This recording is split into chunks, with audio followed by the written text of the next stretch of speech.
자, 오늘 칭의론 6강인데요. 다시 균형 잡기. 이제 우리가 과거의 균형 이론 칭의론 그리고 현대의 균형 이론 칭의론을 이제 배운 목적은 그럼 우리가 지금 현재에 어떻게 칭의론의 균형을 잡을 것이냐, 그것이 목적이잖아요. 그래서 그쪽으로 이제 들어가는 거예요. 그래서 이 헤르만 바빙커, 그 다음에 비치우스, 이 네덜란드 신학자들인데 이분들이 이런 것에 대해서 연구를 많이 한 거예요. 어떤 것이 균형을 잡을 수 있는 그런 칭의적인 요소일까. 그래서 이 두 분이 굉장히 중점으로 연구한 부분이 뭐냐면 능동적인 칭의와 수동적인 칭의라는 이런 개념으로 설명을 합니다. 그래서 첫 번째 보면은 이 능동적인 칭의에 해당하는 이 똑같은 그 단어들을 좀 모아 놓은 겁니다. 그래서 이런 아래 항목들은 이 능동적 칭의에서 하위 개념들이다 이렇게 되고, 수동적 칭의 밑에 같은 의미들은 아래 쭉 나오는 이 단어들로 이렇게 설명을 한 겁니다. 그래서 쭉 설명이 많이 있지만은 그걸 다 하려면 이제 시간이 없기 때문에 책에 이제 그렇게 되어 있어요. 그래서 그것을 이렇게 정리를 한 겁니다. 능동적 칭의는 객관적인 칭의다. 객관적으로 누가 봐도 어떤 사실에 근거해서 누가 내 생각이 있는 것이 아니라 하나님이 딱 했기 때문에 사람의 입장에서는 객관적인 선언이 되는 거죠. 이것을 근데 이 수동적 칭의는 뭐냐면은 개인적인 문제라 이 말이죠. 우리 사람의 입장, 이거는 하나님의 입장, 하나님의 입장.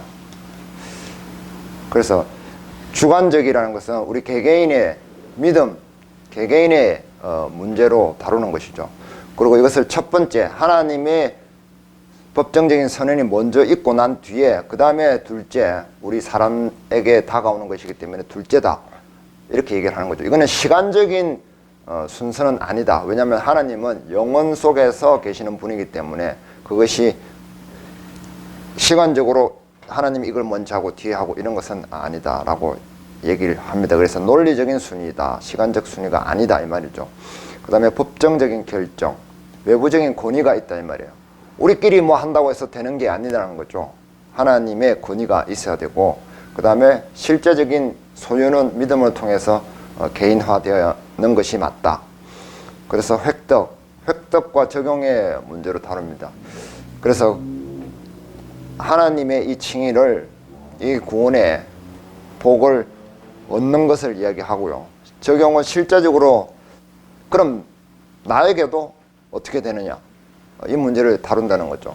그래서 이 적용의 부분이 저는 제일 중요하다고 생각을 했기 때문에 노란 글씨로 색깔을 칠을 했습니다.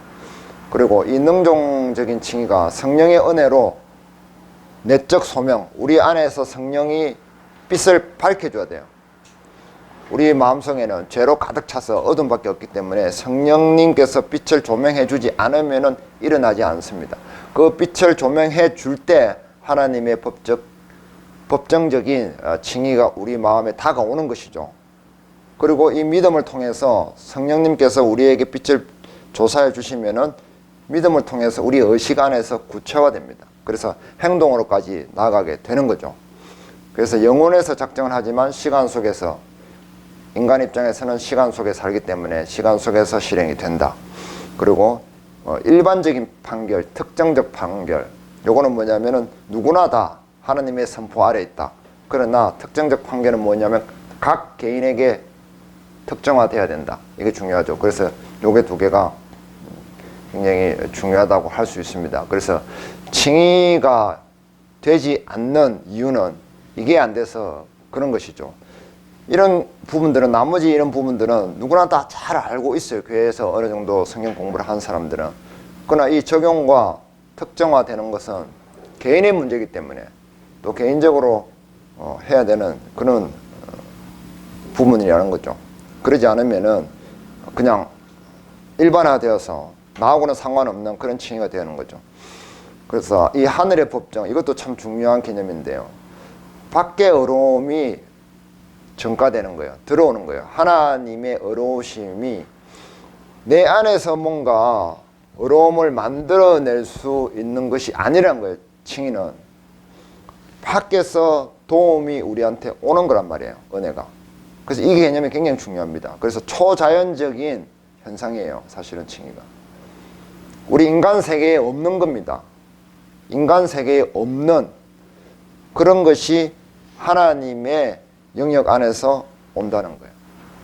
그래서 자연 속에는 없는 거예요. 그래서 우리가 아무리 철학을 발달시키고 사상을 연구를 한다고 해서 칭의가 생기는 것은 절대 아니다. 그것을 엄격하게 구분하는 그런 말이라고 할 수 있습니다. 그런데 이것이 의식의 법정, 성령과 믿음으로 통해 우리 안으로 들어오는 거죠. 이것을 우리 믿음을 통해서 그렇게 되는 겁니다. 그래서 능동적 칭의와 수동적 칭의의 이 카테고리를 생각을 하면은 쉽게 우리가 이해를 할 수 있고 또 설명도 할 수 있는 겁니다. 이런 말들은 능동적인 칭의에 해당되는 거구나. 능동적이라는 것은 하나님께서 하신다는 거죠. 인간이 하는 것이 아니라. 사람의 입장에서는 당연히 수동적으로 될 수밖에 없는 거예요. 받아들이는 입장. 이런 개념에서 균형을 잡자 이런 거죠. 그래서 121페이지 보면은 헤르만 바빙크 얘기를 하는데 이렇게 능동적 칭의 또는 수동적 칭의를 구분하는 게 왜 유익하냐를 이제 설명을 하고 있어요. 쭉 나열을 해놨는데 두 가지만 딱 얘기를 하면은 시작점. 이 칭의 출발이 어디냐? 아까도 말씀드렸듯이 인간에게서 나는 것이 아니고 초자연적으로 하나님의 하늘의 법정에서부터 인간 세계로 들어오는 것이다. 영혼 속에서. 그래서 이 시발점이 어딘지 또는 누구에게 있는지 하나님께 있다. 이런 것을 명확하게 할 수 있다. 그리고 인간의 하나님의 주권과 인간의 역할, 책임의 균형 감각에 유익하다. 두 가지를 항상 동시에 생각해야 되기 때문에 어느 쪽으로 쏠리거나 무너지지 않을 그런 유익이 있다는 거죠. 비치우스의 능동적 칭의에 대해서도 135페이지에 나오는데 이분은 특히 거기에다가 이 그리스도의 중심적인 사상을 더 배가를 시킵니다. 그래서 예수님이 약화돼서는 안 된다는 거죠. 예수님의 사역이 더 그 중심에 들어가 있으면서 그러한 것들이 논리적으로 설명이 되어져야 된다. 그래서 이 그리스도의 중심적인 신학적 토대가 무엇이냐, 이 5가지 이것을 있다라고 얘기를 하죠. 그래서 이제 다 설명을 했고요. 요약을 우리가 해보면은 구원이라는 단어의 정의에 대해서 한 번 더 생각을 해볼 필요가 있습니다. 이 구원이란 단어는 칭의, 성화, 영화를 이미 포함한 의미이죠. 한쪽에만 국한되어 있는 단어는 아닙니다. 사실 구원이라는 것은. 그래서 구원받아라는 질문은 정확하게 말을 하면 딱 맞는 말은 아니죠. 좀 부분을 이야기하는 건데 그것을 너무 일반화시킨 말이라고 할 수 있습니다.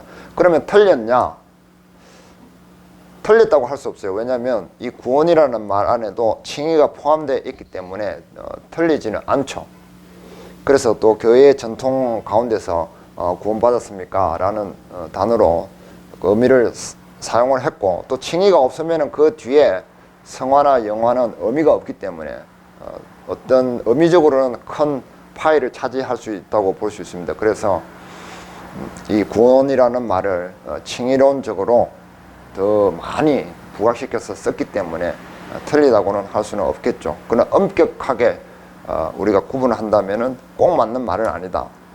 그러니까 구원받았나라는 말보다는 칭의가 개인화된 상태인 회심자인가, 회심이라는 말이 오히려 더 맞습니다.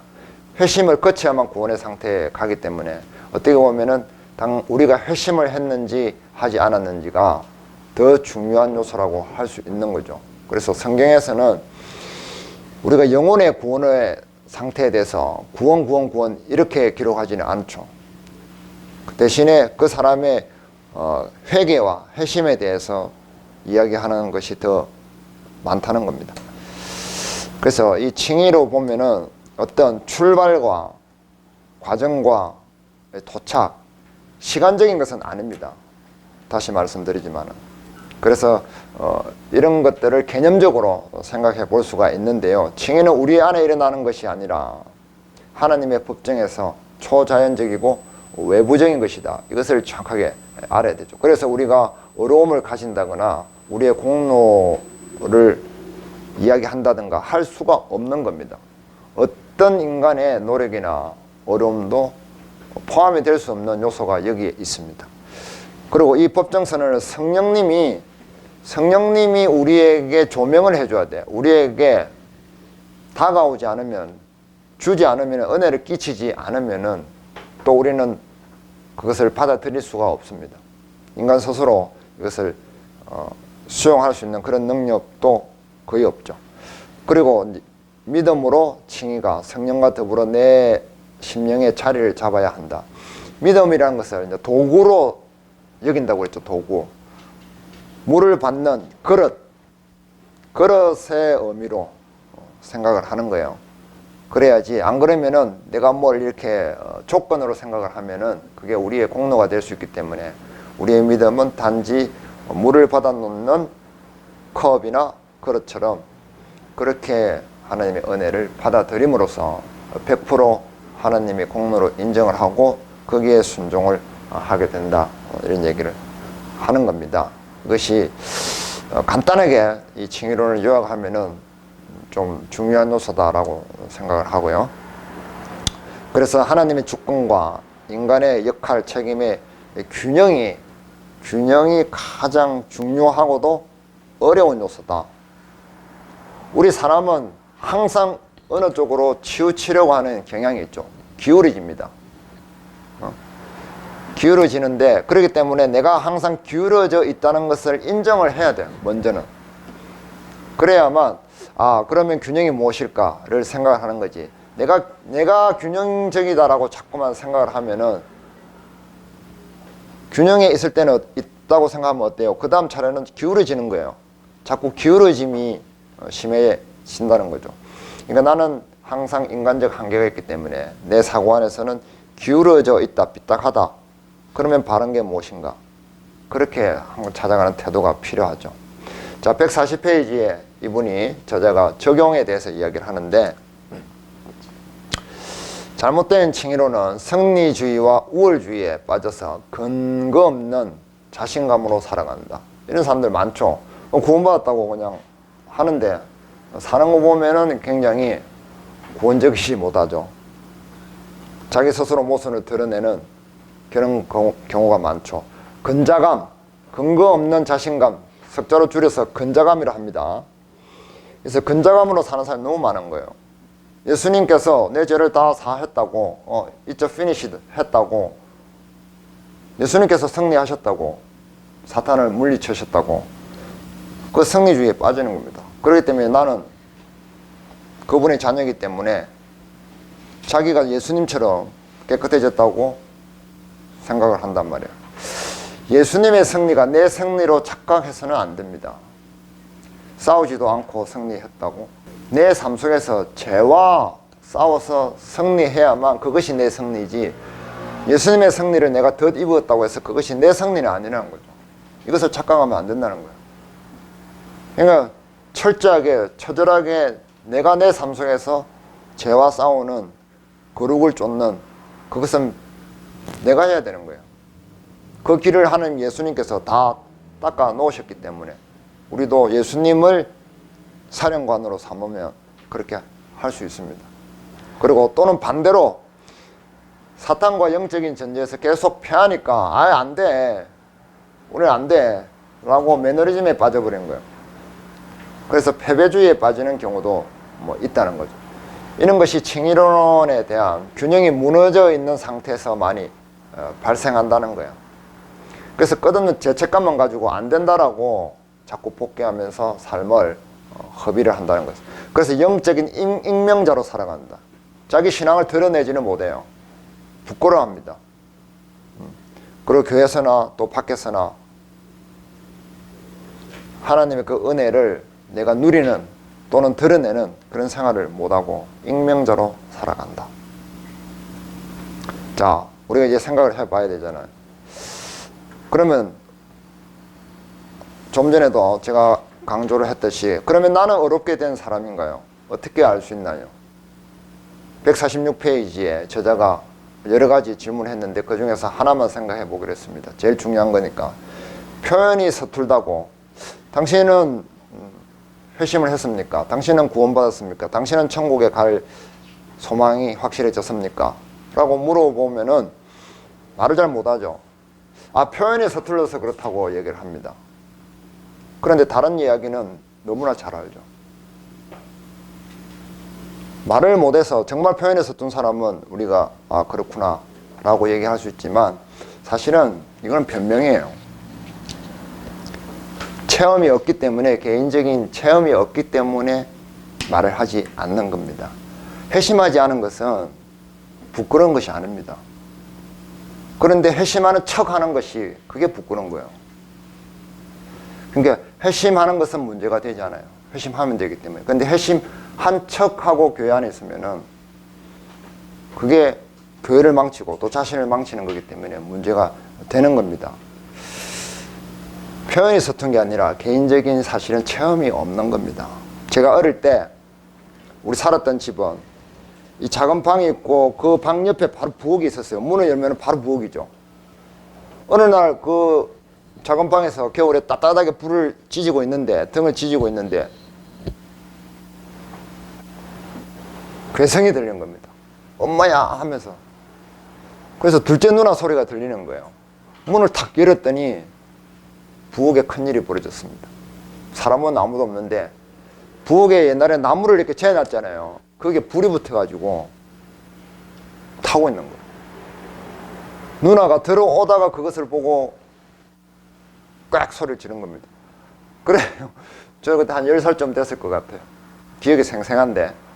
그러니까 저는 뭐 어떻게 할 줄은 모르잖아요. 그러니까 방에서 동동 구르고 있는 거예요. 불이 올까봐. 이렇게 막 이렇게 하고 불났다 하면서 막 소리만 치고 있는 거예요.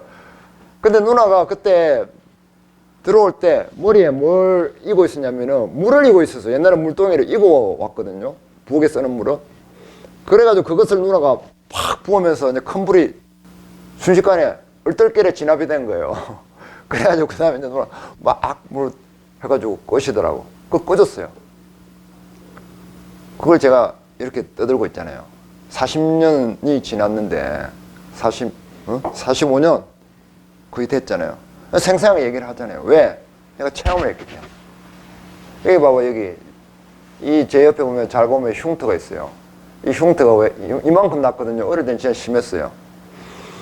저희 막내 누나하고 아궁이 앞에서 고구마 구워 먹는다고 둘이서 고구마 넣어놓고 이렇게 둘이서 수다 떨면서 막 이렇게 하는데 뭘 하다가 누나가 이렇게 부지깽이를 가지고 있었단 말이에요. 그 부지깽이를 뒤지기 하잖아요. 뭘 하다가 이렇게 탁 했는데 제 여기를 뒤진 거예요. 우리 누나가, 막내 누나가 저한테 이렇게 그 상처를 준 그게 많아요. 뭐 바느질 하다가 이렇게 찔린다든지, 가위를 들고 있다가 가위에 제가 이렇게 여기 또 찔린 적도 있고, 둘이서 가까이서 막 이렇게 막 티격태격 하다가 장난치고 하다가 이렇게 상해를 당한 적이 많습니다.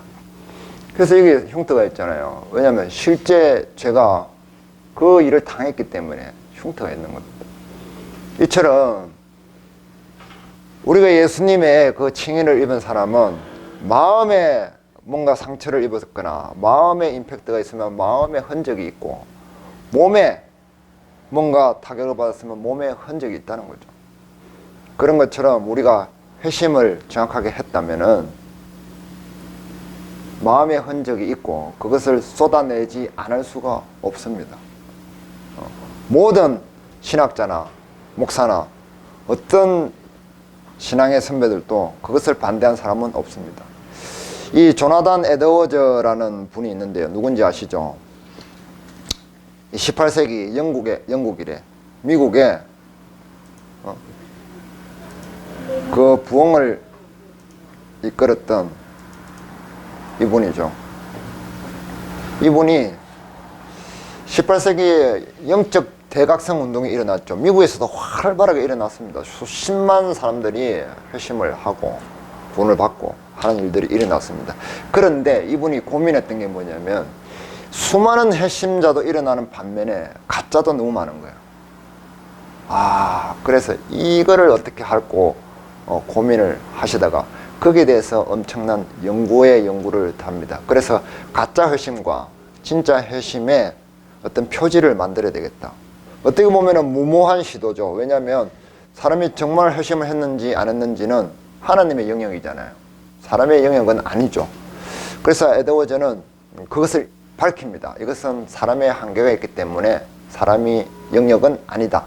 그러나 이렇게 우리가 내가 회심을 받았는지 아닌지 체크해보는 수준에서 우리가 그런 기준들을 만들어 보는 것은 신앙적인 안전을 위해서 유익하다. 그렇게 얘기를 한 거예요. 자, 보세요. 사람을 복음을 전하기 위해서 우리는 온갖 수단을 동원을 합니다. 그죠? 모든 수단, 내가 할 수 있는 수단을 다 동원을 해놓고 복음을 전했습니다. 전했는데 이 사람이 진짜 회심했는지 안 했는지 그거는 얼렁뚱땅 넘어가면은 이 코미디 아니에요. 그게 코미디인 거예요. 그렇게 공을 들여서 했는데 그거는 뭐 사람이 할 건 아니지. 나중에 가면 다 알게 돼. 물론 나중에 가면 다 알게 되겠죠. 그러나 그에 대한 어떤 기준도 없고 성경적인 분별도 없고 대충 넘어간다면 그게 코미디가 된다는 거예요. 에드워즈는 그 이야기를 한 겁니다. 그래서 이분이 그런 연구를 했고 계속해서 이 학계에 발표를 하고 어떤 이 복음을 전하는 사람들에게도 자기 이야기를 합니다. 그래서 미움을 받기도 하고 반대에 부딪히기도 하는 거죠. 그분이 한 이야기 중에 이런 말이 있습니다. 사단이 하나님의 교회를 무너뜨리는데 가장 성률이 여태까지 높았던 것은 교회에 가짜 회심자와 섞어 넣는 것이다. 혼합시키는 것이 여태까지 사단이 교회에서 가장 성률이 좋았던 작전이다. 이렇게 얘기를 합니다. 우리 흔히 하는 말로 교회에 사탄이 제일 많다고 얘기하잖아요. 교회에 사탄이 제일 많다. 그게 진짜 말입니까? 그거는 사단의 말입니다. 진짜 회심자가 많은 데가 교회여야 돼요. 가짜 회심자가 많으면 그거는 어떤 하나님의 교회라고 보기 힘들죠. 가짜 회심자도 있고 그 다음에 회심받지 못한 또 전도 받아야 될 사람도 교회는 분명히 있습니다. 그런데 진짜 회심자가 교회는 제일 많아야 돼요. 진짜 회심자가 제일 많은 교회는 사단에게 이용당하는 교회가 아닙니다. 그것은 하나님의 정상적인 교회단 말이에요. 그래서 교회에 사단이 제일 많다는 말은 우리 교회를, 내 교회를 격화시키는 말이에요. 그런 말들은 사단이 좋아하는 말입니다. 그래서 진짜 회심에 이르기 위해서 이 칭의를 우리는 배우는 것이죠. 그래서 들어서 하는 회심, 하나님이 우리를 어렵게 여겨주신대, 사면했대 라고 우리는 들어서 단체로 사면받은 것에 대해서 대부분 만족을 하면서 그렇게 살아가는데 그것이 아니라 개인적인 회심의 체험이 있어야 되는 거예요. 우리가 성경에도 보면은 어떤 사람은 혈류병에서 나음을 받습니다. 그죠? 그리고 어떤 사람은 눈먼 데서 치료를 받습니다. 삭개오 같은 사람은 자기의 키가 작았던 그 열등감에서 구원을 받죠. 그런 개인적인 사례가 다 다르다는 것은 무엇이냐면 우리도 다 각각 나를 가장 고통스럽게 하는 죄가 다릅니다. 어떤 아이는 소심한데 부모가 볼 때 쟤는 너무 소심해서 탈이야 이런 아이도 있는 반면에 어떤 아이는 쟤는 너무 날뛰어서 탈이야 애서 같은 그런 애도 있는 반면에 또 어떤 애는 참 쟤는 몸이 안 좋아서 참 부모가 걱정이고 어떤 사람은 저건 너무 고집이 세가지고 또 좀 탈이네 이런 애도 있잖아요. 그런 것처럼 가장 자기를 괴롭히는 죄가 각각 좀 다른 겁니다. 그래서 개인적으로 하나님의 법정에 서서 예수님께서 이미 이루어 놓은 그 사면을 내가 받아보는 그런 체험을 하는 것이, 그런 시뮬레이션을 하는 것이 굉장히 유익하다고 생각을 합니다. 그래서 저는 하나님의 법정에 서보는 그런 시뮬레이션을 해봤습니다. 거기서 많은 고민을 했는데 해결을 본 거죠. 거기서 딱 두 가지 진짜 중요한 사실을 발견했습니다. 이것은 제가 발견한 것이 아니라 익히 발견되어 있는 것을 제가 깨닫게 됐다는 거죠. 첫째는 무엇이냐면 하나님이 얼마나 나를 불쌍히 보고 계시는지를 알게 된 거예요. 하나님의 시선이 얼마나 나에 대해서 불쌍히 여기는 것인지, 나를 심판하려고 쳐다보시는 것이 아니라 나를 얼마나 불쌍히 바라보시는지를 깨닫게 된 겁니다. 요즘 제가 좀 신나게 보고 있는 드라마가 있습니다. 고려 거란 전쟁. 오랜만에 이 정통 사극이 나와서 그것을 챙겨서 보고 있는데, 그 전쟁에 보면은 이런 장면이 나와요. 어떤 애가 둘이 산에 숨어 있다가 거란병한테 잡힙니다. 뭘로 그 아이들을 잡아채냐면 이 갈고리 있죠, 갈고리. 이게 갈비 이렇게 나무하는 밭에서 쓰는 갈고리를 가지고 그 아이들 머리를 채가지고 질질 끌고 다녀요. 말 타고. 그 애들을 끌고 갑니다. 끌고 가가지고 그렇게 잡은 사람들에게 목을 이렇게 올가미를 씌워가지고 인간 방패로 삼아가지고 성을 향해서 돌진을 하는 거예요. 그러니까 이 고려군들은 화살을 대기 상태에서 쏠까요, 못 쏠까요? 못 쏘죠.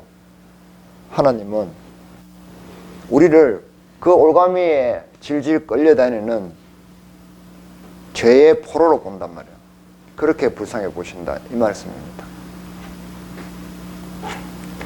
우리가 죄를 짓는 것 같지만 사실은 우리가 죄를 선택을 하는 것 같지만 궁극적으로는 죄가 우리를 조종하고 죄가 우리를 지배하는 거예요. 죄가 우리를 종으로 삼은 겁니다. 하나님은 그런 시각으로 보신다는 거예요. 그래서 우리와 죄를 분리해서 보시죠. 그래서 우리가 죄의 종로로 사는 그 포로로 보시기 때문에 하나님은 우리를 긍휼히 보시는 거예요. 불쌍히 보시는 거예요. 쟤는 저 죄 때문에 저 죄에 질질 끌려다니는구나. 저 아이는 자기 열등감에, 저 아이는 어떤 욕심 때문에 저 죄에 질질 끌려다니는구나, 이렇게 보시는 거예요.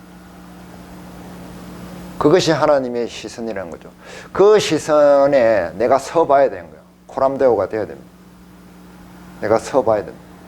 서면은 하나님 앞에 내가 버려야 될 죄가 무엇인지 그게 드러나는 거예요. 근데 그 전쟁 이야기로 돌아가면은 이 장수가 애간장이 녹는 그런 심령으로 눈물을 흘리고 피눈물을 흘리지만은 결국에는 어떻게 해요? 쏜단 말이에요. 쏴서 고려 민간인들도 죽고 거란 병사들도 다 죽이죠. 하나님은 둘째로 죄를 혐오하신다는 거예요. 죄를 용납하실 수가 없다는 거예요. 그 장수가 고려군이 화살을 쏘는 것은 민간인을 향해 쏘는 거예요. 거란군을 향해 쏘는 거예요. 거란을 향해 쏘는 겁니다. 그러나 그 거란에 붙잡혀 있는 고려 민간인들은 어쩔 수 없이 죽을 수밖에 없는 거예요. 거란의 포로가 되어 있기 때문에. 그렇다고 해서 성을 내어줄 수는 없잖아요. 하나님이 죄에 정복당할 수는 없습니다. 그거는 있을 수가 없기 때문에. 그래서 하나님은 죄를 너무 혐오하신다는 거예요. 그 두 가지를 극명하게 제가 실제적으로 깨닫게 된 겁니다. 그래서 죄에 대한 개념과 은혜에 대한 개념을 확실하게 알게 됐던 거죠. 저는 어릴 때 제가 몇 번 얘기 드렸는지 모르지만 형한테 너무 이렇게 얻어맞고 컸어요. 그리고 어릴 때는 제가 키도 굉장히 작았거든요. 앞에서 항상 두 번째 앉았어요. 키가 너무 작아가지고. 그러니까 이 덩치 큰 친구들한테도 맨날 시달리는 거예요. 그러니까 저는 너무 귀찮아서 입을 닫고 살았어요. 말을 아예 안 했어요. 모든 게 이제 귀찮으니까. 고등학교 때까지. 그러니까 그 아이들이, 덩치 큰 아이들이 이렇게 힘없는 애들 괴롭히고 하는 것을 보면은 너무 어처구니 같고 너무 짜증나고 너무 치사해 보이고 너무 또 치욕스러운 거예요. 저것들을 어떻게 안갚음을 해주지, 그런 생각이 가득 찼겠죠. 근데 대학을 가면서 이게 제가 기질이 바뀐 거예요. 이 활달한 친구들을 사귀면서 제가 느낀 점이 있어요. 내가 말을 좀 잘하는 거예요. 고등학교 때까지 말을 안 해봤기 때문에 내가 말을 어떻게 다른 사람에게 잘 하는지 못하는지도 몰랐던 거죠. 그때부터 제가 말에 힘이 있다는 것을 알았어요. 말로 사람을 때리는 거예요. 앉으려고, 어떻게든 이겨 먹으려고.